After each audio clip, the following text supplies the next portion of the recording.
Hatimaye ni ule msimu wa maonyesho ya kimataifa ya Sabasaba. Nichukue fursa hii wadau wa sekta ya biashara na viwanda niwakaribishe kwenye maonyesho ya Sabasaba na kutembelea banda la Wizara ya Viwanda na Biashara.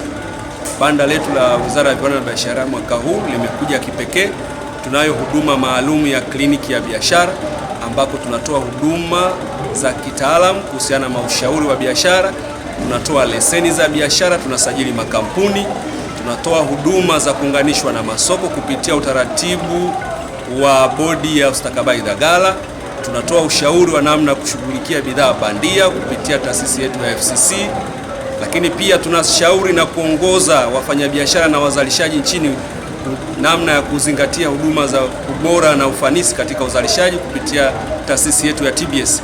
Lakini tunazo taasisi zote za kisekta zinazoratibu biashara hapa nchini ziko katika banda letu la Wizara ya Viwanda na Biashara wakitoa huduma za uratibu na uwezeshi kwenye sekta ya biashara. Vile banda la Wizara ya Viwanda na Biashara mwaka huu tunayo bahati kubwa, tumewaleta vijana waliothubutu, vijana wadogo wenye mawazo makubwa na mapana katika uzalishaji wa bidhaa mbalimbali. Wako hapa kupitia programu maalum ya startups wa bidhaa na viwanda vichanga na wafanyabiashara wachanga, ambapo wanaonyesha umahiri wao na ubunifu na ubora wao wa kimawazo na fursa walizozitumia na kuzalisha bidhaa kutatua changamoto ambazo Watanzania tunazipata.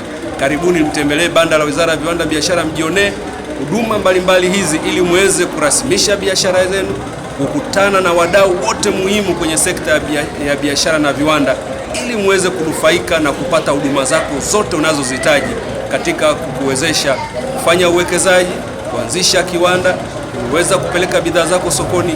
Hii ni Sabasaba, fahari ya Tanzania. Sabasaba ya mwaka huu ni kubwa kuliko.